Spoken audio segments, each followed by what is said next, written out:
Hello बच्चों, let's read the question. The question says embryo sac represents A option megaspore mother cell, B female gametophyte, C megaspore, D microsporangium. तो सबसे पहले हम question का की concept देखेंगे. की concept is female reproductive organ in plants. तो सबसे पहले हमें ये जानने के लिए थोड़ा बहुत स्ट्रक्चर के बारे में इंफॉर्मेशन होनी चाहिए. अगर आपने उसका स्ट्रक्चर देखा होगा, अगर आपने कार्पल जो कि फीमेल रिप्रोडक्टिव पार्ट होता है फ्लावर का, उसका प्लांट देखा होगा तो उसमें क्या होता है, स्टिग्मा होता है जिसपे आपका पोलन ग्रेन आके चिपक जाते हैं. फिर नीचे एक ट्यूब जैसी स्ट्रक्चर होती है जिसको हम बोलते हैं स्टाइल, और सबसे नीचे एक राउंड सा पार्ट होता है जिसको हम बोलते हैं ओवरी. अगर हम ओवरी के स्ट्रक्चर को जूम करके देखेंगे तो आपको सबसे बाहर एक ओव्यूल दिखेगा. ओवरी के अंदर है ये सारा स्ट्रक्चर. ये ओव्यूल दिखेगा. ओव्यूल में एक हल्की सी ओपनिंग रहती है. ओव्यूल में एक हल्की सी ओपनिंग रहती है जो कि माइक्रोपाइलर एंड होती है. This is your micropyle. और जहां पर माइक्रोपाइल प्रेजेंट होता है वो होता है माइक्रोपाइलर एंड.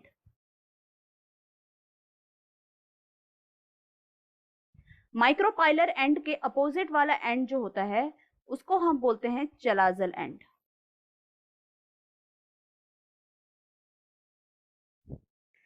ओव्यूल के अंदर आपको दिखेगा एम्ब्रियो सैक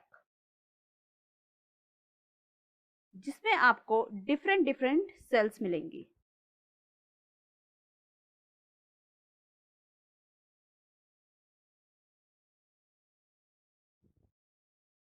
इस स्ट्रक्चर को हम बोलते हैं एम्ब्रियो सैक या फिर फीमेल गैमेटोफाइट.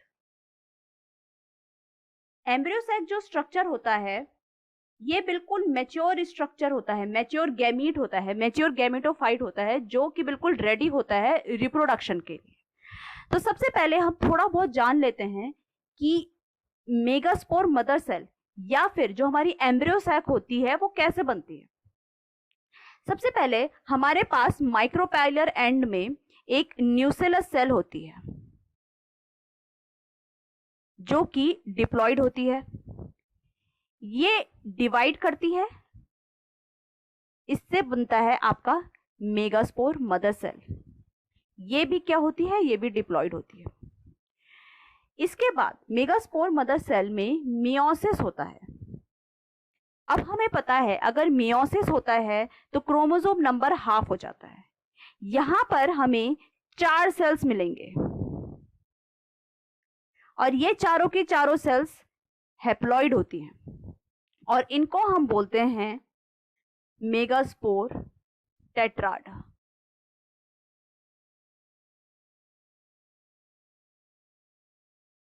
Megaspore tetrad. उसके बाद हमारी जो चेलाजल एंड होती है, चेलाजल एंड कौन सा था, माइक्रोपाइल एंड का बिल्कुल अपोजिट, ये वाला एंड. चेलाजल एंड के एंड वाली जो मेगास्पोर होता है सिर्फ वही सरवाइव करता है, वही सरवाइव करेगा. उसके अलावा ये जो 3 और मेगास्पोर्स थी ये डिस्ट्रॉय हो जाती है. अब हमारे पास एक मेगास्पोर बच गया, सिर्फ एक ही मेगास्पोर बचा है. ये जो मेगास्पोर है इसमें अब होता है माइटोसिस. अब हमें पता है अगर माइटोसिस हो रहा है किसी भी सेल में तो वो डिवाइड करेगी, बट यहाँ का थोड़ा माइटोसिस डिफरेंट होता है। इसमें आपका न्यूक्लियस तो डिवाइड हो जाता है बट सेल डिवाइड नहीं हो पाता, कोई साइटोकाइनेसिस नहीं होती। तो यहाँ पर हमें 2 न्यूक्लियस मिल जाएंगे, 2 न्यूक्लियेट स्टेज मिल गई। उसके बाद वापस से दूसरा माइटोसिस हुआ, ये फर्स्ट माइटोसिस है, और यहां पर हमारा सेकेंड माइटोसिस हुआ। सेकेंड माइटोसिस होने के बाद भी सेम वही कंडीशन डेवलप हो गई।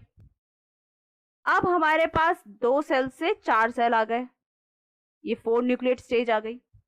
फिर हमारे पास थर्ड माइटोसिस हुआ।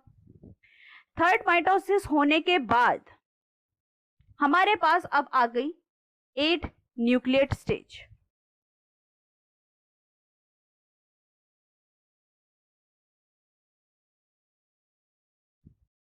अब 8 न्यूक्लियेट स्टेज आने के बाद ये जो सेल्स थी, ये जो न्यूक्लियस थे, ये अपनी अपनी पोजीशन ले लेते हैं।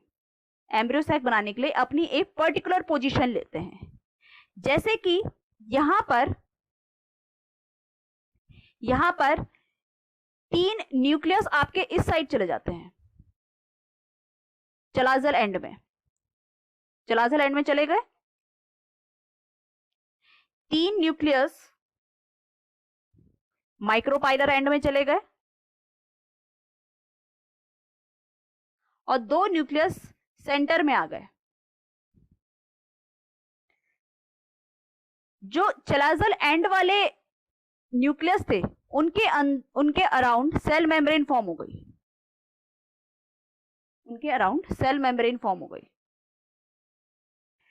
और जो माइक्रोपाइलर एंड वाले न्यूक्लियस थे उनके अराउंड भी सेल मेम्ब्रेन फॉर्म हो गई।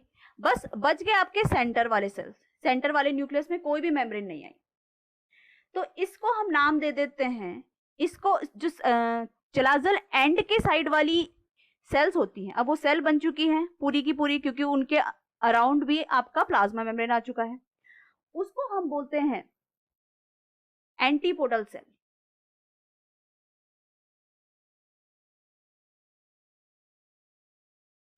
जो सेंटर वाले न्यूक्लियाई होते हैं उनको हम बोलते हैं पोलर न्यूक्लियाई, और सबसे नीचे जो माइक्रोपाइलर एंड वाली सेल्स होती हैं उसको हम सेंटर वाली को बोलते हैं 1X सेल, और उसके साथ वाली सहेलियों को हम बोलते हैं सिनर्जिड्स।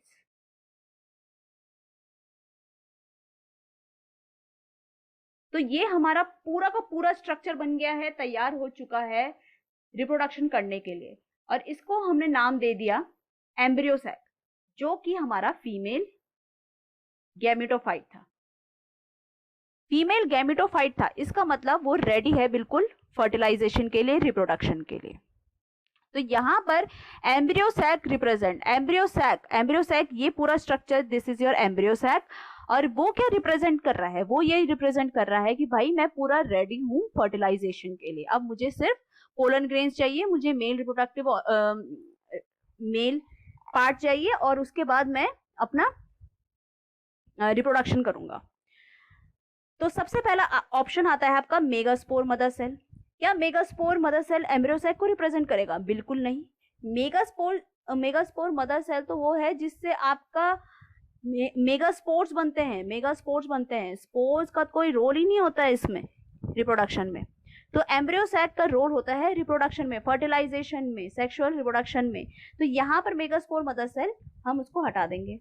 फिर दूसरा ऑप्शन आता है फीमेल गैमेटोफाइट। फीमेल गैमेटोफाइट क्या करता है? यही हमारा एम्ब्रियो सैक है। Female gametophyte is your embryo sac. तो सेकेंड ऑप्शन आपका बिल्कुल करेक्ट ऑप्शन है। फिर आता है मेगास्पोर। मेगास्पोर क्या था? मेगास्पोर तो वही था जिससे मेगास्पोर मदर सेल से मियोसिस होके मेगास्पोर बना था। फिर आता है माइक्रोस्पोरेंजियम। माइक्रो वाला जो पार्ट है ये मेल वाला पार्ट में आ जाता है, इसका फीमेल रिप्रोडक्शन में कोई रोल नहीं है, तो इसको तो हम वैसे ही हटा देंगे। तो हमारा करेक्ट ऑप्शन है B option, that is your female gametophyte. Female gametophyte is your correct option. So I hope you understood it well. All the best.